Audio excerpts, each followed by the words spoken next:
আসসালামু আলাইকুম বন্ধুরা। ভাবুন তো, যে মানুষটা আপনার সবচেয়ে খারাপ সময়ে পাশে দাঁড়ায়, তাকে যদি নিজের আপনজনেরাই অপমান করে, তখন আপনি কাকে বেছে নেবেন? সম্পর্ক না আত্মসম্মান? আপনারা দেখছেন বড়লোক বাড়ির ছোট বউ গল্পের ১৩৮তম পর্ব। ভিডিওটি শুরু করার আগে লাইক, শেয়ার এবং সাবস্ক্রাইব করতে ভুলবেন না। তাহলে চলুন শুরু করা যাক। গল্পের শুরুতেই দেখা যায়, হঠাৎ করেই অহনার মা আর বৌদি এসে হাজির হয় সতু মামার বাড়িতে।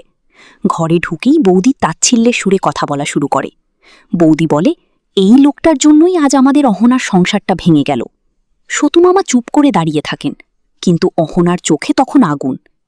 অহনা সামনে এগিয়ে এসে বলে, আমি তো এখন তোমাদের বাড়িতে থাকি না, তোমাদের কিছু খাই না, তাহলে আমার জীবন নিয়ে কথা বলার অধিকার তোমাদের কে দিয়েছে? অহনার মা বিরক্ত হয়ে বলে, বেশি কথা বলিস না, এখনই তোর জিনিসপত্র গুছা, আমি নিজে তোকে তোর শ্বশুরবাড়ি পৌঁছে দিয়ে আসব। অহনা ঠান্ডা গলায় হাসে, তারপর বলে, মা, তুমি আমাকে ভালো করেই চেনো, তোমার কি মনে হয় তুমি বললেই আমি তোমার পেছনে পেছনে চলে যাব? ঘরের পরিবেশ আরও ভারী হয়ে যায়। অহনা কষ্টমিশ্রিত রাগে বলে, যে মানুষটা আমার বিপদের সময় আমাকে আশ্রয় দিয়েছে, তাকে তোমরা এমনভাবে অপমান করছো? বৌদি আবার আগুনে ঘি ঢালে, এই লোকটা আমাদের ঘর ভাঙার জন্যই উঠে পড়ে লেগেছে। অহনা এবার চিৎকার করে উঠি, চুপ করো বৌদি, অনেক সহ্য করেছি তোমার কথা। যেদিন আমি তোমাদের বাড়িতে থাকতে গিয়েছিলাম, সেদিন তো তোমরা আমাকে থাকতে দাওনি, আমি বোঝা হয়ে যাব বলে আমাকে ফিরিয়ে দিয়েছিলে। এই কথা শুনে মা একটু থমকে যায়, কিন্তু আবার নিজেকে সামলে নিয়ে বলে, তুই শ্বশুরবাড়ি থেকে চলে আসলি কেন? ওরা কি তোকে মেরেছি, জোর করেছি? অহনার চোখে জল চলে আসে, কিন্তু সে শক্ত গলায় বলে, তোমার জামাই নিজেই বলেছে সে আমার সাথে থাকতে চায় না। আমি নাকি তার মতো মেয়ে না, আমি তাকে কোনোদিন খুশি রাখতে পারিনি। এত অপমান সহ্য করে আমি সেখানে থাকতাম কিভাবে? মা একটু নরম হয়ে বলে, সব সংসারেই সমস্যা হয়, তাই বলে সম্পর্ক ভেঙে দিতে হয়? এর মাঝে বৌদি আবার সতু মামার দিকে তাকিয়ে বলে, আপনি তো শিক্ষিত মানুষ, আপনার কি মনে হয় না একটা মেয়ে যার বাবা নেই, যার মা অন্যের উপর নির্ভর করে বাঁচে, তার জন্য শ্বশুরবাড়িই সবচেয়ে নিরাপদ? সতু মামা এবার ধীরে ধীরে বলেন, কাউকে জোর করে কোনো জায়গায় পাঠানো ঠিক না, প্রত্যেক মানুষের নিজের সম্মান আছে। তিনি অহনার মায়ের দিকে তাকিয়ে বলেন, আপনার মেয়ে নিজে থেকেই অন্য জায়গায় থাকতে চেয়েছিল, আমি শুধু তাকে আশ্রয় দিয়েছি।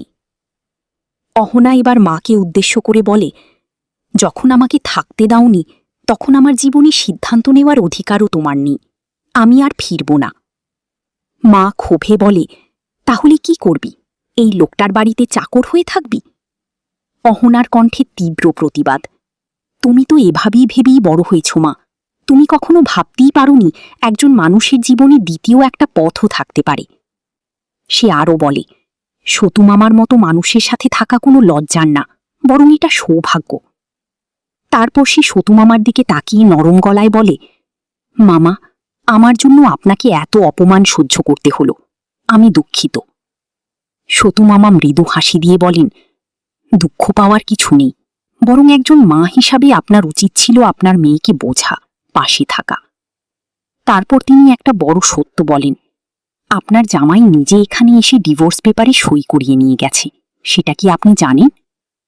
অহনার মা মাথা নিচু করে বলে, হ্যাঁ জানি, কিন্তু সেটা ওর জেদের জন্য হয়েছে।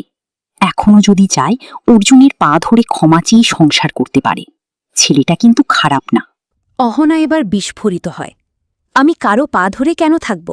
আমি তো কখনো তোমার সাথেও থাকার জন্য তোমার পা ধরি নাই, তাহলে অন্য কারো পা ধরব কেন? শেষে সে কঠিন গলায় বলে, এটা সতু মামার বাড়ি, এখানে আসতে হলে আগে অনুমতি নিতে হবে। এই কথা শুনে মা আর বৌদি অপমান নিয়ে বেরিয়ে যায়। অন্যদিকে দেখা যায় অর্জুন তার মা আর বাড়ির সবাইকে নিয়ে গাড়িতে করে আসছে। অর্জুন বিরক্ত হয়ে বলে, তোমাদের সবাইকে আসার কি দরকার ছিল? তার মা রাগী গলায় বলে, আমি ওই মেয়েটাকে একটা শিক্ষা দিতে চাই। বড় বউ শান্তভাবে বলে, আমি শুধু শেষবারের মতো অহনার সাথে দেখা করতে চাই, হয়তো এরপর আর দেখা হবে না।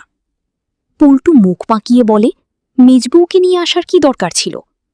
মেজবউ সঙ্গে সঙ্গে জবাব দেয়, গাড়িটা কি আপনার? তাহলে আপনি এত কথা বলছেন কেন? পরিস্থিতি আবার গরম হয়ে ওঠে। এদিকে অহনা আর সতু মামা কোর্টে যাওয়ার জন্য প্রস্তুত হচ্ছে। সতুমামা শান্ত গলায় বলেন, এখনো সময় আছে মা, যদি মন না চাই ডিভোর্সটা দিও না। অহনা একটু থেমে বলে, মামা, এখন এসব বলে কোনো লাভ নেই। মামা লক্ষ্য করেন অহনা ঠিকমতো খাচ্ছে না। তিনি বলেন, সকাল থেকে কিছু খাওনি, আগে কিছু খেয়ে নাও। অহনা হালকা হেসে বলে, ফিরে এসে খেয়ে নেব।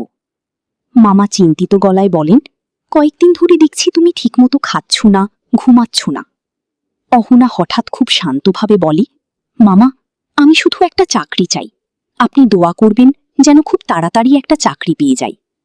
মামা তার মাথায় হাত রেখে বলেন, অবশ্যই পাবে, তুমি পারবে। অন্যদিকে গাড়িতে বসে অর্জুন হঠাৎ পুরনো স্মৃতিগুলো মনে করতে থাকে।